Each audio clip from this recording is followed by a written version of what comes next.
গত 15 বছরের সঙ্গে যদি এই 1.5-2 মাসের তুলনা করেন একটা ড্রাস্টিক ডিফারেন্স চোখে পড়বে। সেটা হচ্ছে পুলিশ আজকে আত্মরক্ষার্থে এনকাউন্টার করছে। এর আগে আমরা দেখেছি পুলিশকে ফাইলের তলায় লুকোতে, এমনকি এই দুষ্কৃতীদের দাপটে পুলিশ কর্তা খুন পর্যন্ত হয়ে গিয়েছেন। সেটা গার্ডেন রিচ হতে পারে বা সেটা বীরভূম হতে পারে। আমি এইটাই মৌসুমীর কাছে জানতে চাইছি যে মৌসুমী, আজকে যেভাবে পুলিশের ভূমিকা এবং আইনের শাসন প্রতিষ্ঠা কথার চেষ্টা, দুষ্কৃতীদের দমন, একেবারে স্পষ্ট লাল চোখ দেখানো দুষ্কৃতীদের, সেইটা কতটা আপনাদের আশা জাগাচ্ছে যে আপনারাও বিচার পাবেন? ঘটনাচক্রে শ্রমিক ভট্টাচার্য তিনি বলছেন কামদুনি ফাইল সেটাও এবার খোলা উচিত, আশা যাচ্ছে এবার আপনারাও বিচার পাবেন। 14টা বছর তো পেরোলো। অবশ্যই আমরা অনেকটাই আশাবাদী, যেহেতু দু মাস সরকারে এসেছেন, তো সেই জায়গায় দাঁড়িয়ে আমরা অনেকটাই আশাবাদী। যখন শুভেন্দু অধিকারী যেমন বলেছিলেন সকালে জমা আর বিকালে খরচ করে দেবো, সেই খরচের খাতায় নাম উঠে গেছে। দুষ্কৃতী দমন শুরু হয়ে গেছে, অসুর দমন শুরু হয়ে গেছে। তো আমরা অনেকটাই আশাবাদী যে আমরা অবশ্যই বিচার পাবো, কারণ টিএমসির জামানায় আমরা বিচার পাইনি। ফাঁসির আসামিকে বেকসুর খালাস করে দেওয়া হয়েছে।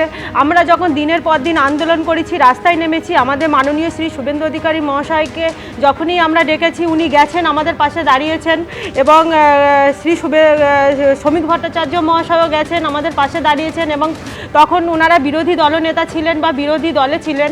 তো তখন আশ্বাস দিয়েছিলেন যে আমরা যখন ক্ষমতায় আসব ঠিক তোমাদের বিচার পাইয়ে দেবো। তা আজ আমরা সত্যিই আশাবাদী, যখন মানুষ দুহাত ভরে আশীর্বাদ করে এই ভারতীয় জনতা পার্টিকে নিয়ে এসছে, অবশ্যই আমরা বিচার পাবো।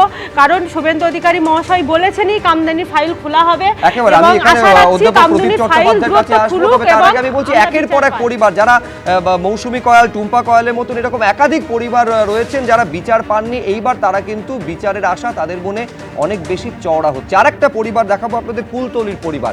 আজকের এই বারুইপুরের এনকাউন্টারের ছবিটা সামনে আসার পর তারা কি বলছেন দেখুন। আমার বিয়ের সময় তো বিচার পাইনি, আর বারুইপুরে যে ঘটনাটা ঘটেছিল এনকাউন্টার করে দিয়েছে, আমি খুব শুনে খুশি হলাম। আমার বেলাও যদি এরকমই করতো আমি খুশিই হতাম। আমি সঠিক বিচার পাইনি, কারণ প্রাক্তন মুখ্যমন্ত্রী যে আমাদের বিচার দেওয়ার কথা বলেছিল, সুবিচার দেয়নি আমাদের। আমি যে লিখিতগুলো নিয়ে গেছিলাম, উনি বলেছিল যে হ্যাঁ দেখবো, কিন্তু কিছুই দেখেনি আমাদের। এইটা কিন্তু মানতে হবে যে অপরাধীকে ধরা এবং তারপর অপরাধীর সাজা সুনিশ্চিত করার পাশাপাশি অপরাধীদের প্রতি একটা কড়া বার্তা রাজ্য সরকারের, রাজ্য প্রশাসনের তরফে যাওয়াটা দরকার। কোথাও সেই দিকে গোটা বিষয়টা যাচ্ছে বলে মনে হচ্ছে প্রতীকটা। আমি মনে করি যে আজকের দুনিয়ায় বা আজকে আমাদের ভারতবর্ষ বা পশ্চিমবঙ্গে রাজনীতিবিদদের প্রতি মানুষের একটা অনীহা তৈরি হয়েছে। কেন জানেন? তার কারণ হচ্ছে যা প্রতিশ্রুতি দেয় সেটা পালন করে না অনেকে। কিন্তু মুখ্যমন্ত্রী শ্রী শুভেন্দু অধিকারী বিরোধী দলনেতা থাকার সময় আপনি যে বাইট দেখালেন আর আজকে যে কাজ করছেন একই রকম, অর্থাৎ যে প্রতিশ্রুতি দিয়েছেন সেটা পালন করছেন। এটাই একজন সঠিক পরিচ্ছন্ন রাজনীতিবিদের কাজ হওয়া উচিত, যিনি একজন সঠিক সবল প্রশাসক হয়ে উঠতে চাইছেন এবং আইনের শাসন প্রতিষ্ঠা করতে চাইছেন। এখানে এনকাউন্টার নিয়ে এত কথা হচ্ছে, তার কারণ হচ্ছে যে মানুষ ভুলেই গেছিল যে এরকমভাবেও সাজা দেওয়া যায়, দ্রুততার সাথে সাজা দেওয়া যায়, দ্রুততার সাথে পরিস্থিতিকে মোকাবিলা করা যায়। আজকে ধর্ষণ আউট, ধরপাকড় ইন, এইটাই হচ্ছে গিয়ে আজকে যে সারাদিনের যে ঘটনা, তার একটা কথায় বলতে গেলে আজকে শুভেন্দু অধিকারী তিনি মাননীয় মুখ্যমন্ত্রী কত দ্রুততার সাথে ওখানে গেছেন, পুলিশ প্রশাসনকে তৎপর করেছেন, এবং আজকে পুলিশ মন্ত্রী হিসাবে বারবার প্রথম দিন থেকে মুখ্যমন্ত্রীর পাশাপাশি পুলিশ মন্ত্রী হিসাবে তার যে কাজ সেটা অত্যন্ত প্রশংসনীয়। আমি বলছি যে আজকের যে ঘটনা, বারুইপুরের ঘটনা, সেটা দেখুন, একটা যখন ন্যায় বিচার হয়, মানুষ এই যে দিদিরা এতক্ষণ বলছেন 14 বছর হয়ে গেছে, আমাদের এখানে কথা আছে যে justice delayed is justice denied.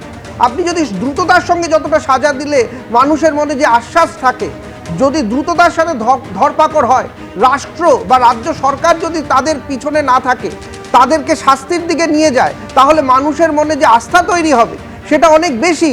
আর 14 বছর 15 বছর ধরে যদি একটা ট্রায়াল চলে এবং রাজ্য সরকার যদি তার সেই ট্রায়ালকে মদত দেয় অপরাধীদের পাশে দাঁড়িয়ে, তাহলে দুটো পরিষ্কার ভিন্ন রকমের ব্যাপার। ফলে আজকে অবশ্যই শুধুমাত্র এই বারুইপুর পরিবার নয়, যারা এতদিন ধরে এই ধরনের ঘটনার শিকার হয়েছেন এবং বিচারের অপেক্ষায় রয়েছে, তারাও কিছুটা হলে শান্তি পেয়েছেন।